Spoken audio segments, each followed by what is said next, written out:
Hello, hello, hello. J'espère que vous allez très très bien et que votre journée se passe très bien. Moi, je me porte très très bien. Aujourd'hui, il s'agira de parler du déroulement du contrôle fiscal. Donc, nous répondrons à la question formulée de cette manière. Comment se déroule le contrôle fiscal? Mais avant de poursuivre, les gars, nous vous demandons de lâcher ce pouce, d'activer la cloche pour ceux ou celles qui ne l'ont pas encore fait. Pour ceux ou celles qui nous suivent, qui ne l'ont jamais fait, les gars, activez la cloche parce que ce n'est que par le partage qu'on se nourrit. Sans transition aucune, on débute. Comment se déroule le contrôle fiscal? Vous savez aujourd'hui qu'il y a 4 types de contrôle fiscal. Il y a le contrôle sur pièce, la vérification générale de comptabilité et la vérification générale, on va dire, de la situation fiscale d'ensemble des personnes physiques.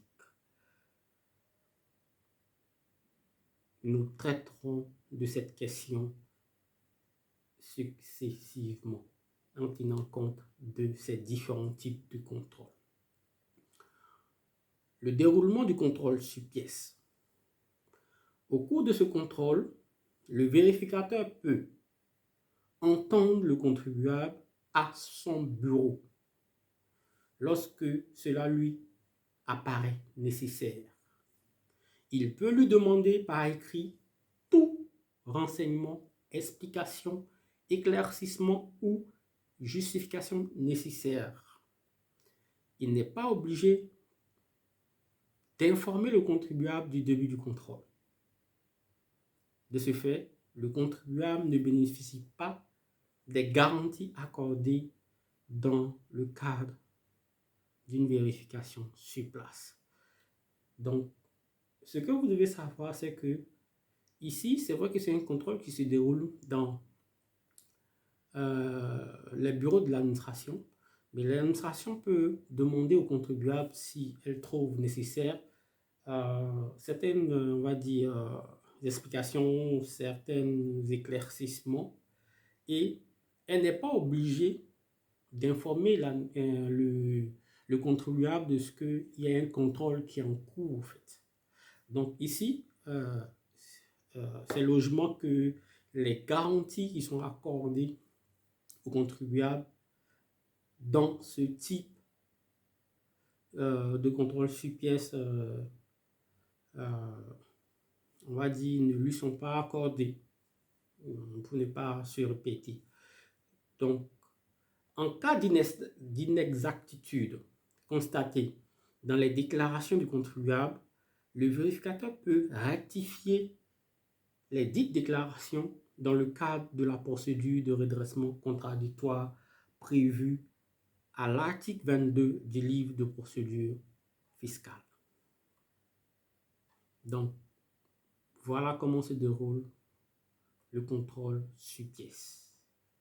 Qu'en est-il du déroulement de la vérification générale de comptabilité? Une vérification de comptabilité, qu'elle soit générale ou ponctuelle, repose avant tout sur un véritable dialogue entre le vérificateur et le contribuable. Le dialogue consiste, pour l'essentiel, en un débat oral et contradictoire sur les différentes questions soulevées au cours du contrôle. J'adore cette phrase.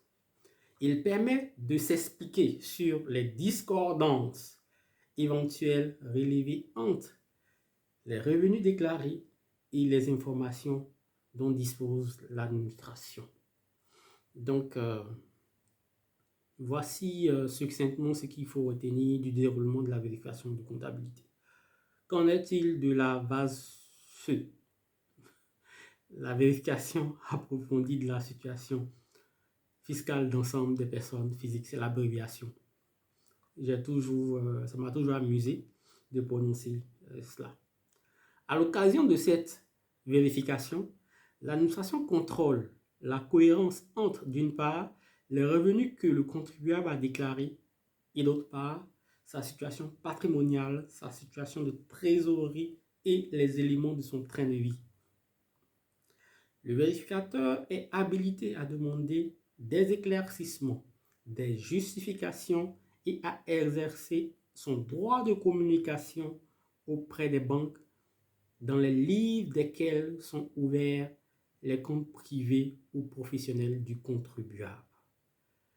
Donc, voilà ce qu'il faut retenir pour l'essentiel de comment se déroule le contrôle fiscal pour les 3 types de contrôle que vous connaissez. Les gars, un seul leitmotiv, partagez massivement parce que ce n'est que par le partage qu'on se nourrit. Je ne cesserai de le dire. Votre serviteur Soro Kanibia Bakari. Ciao, ciao.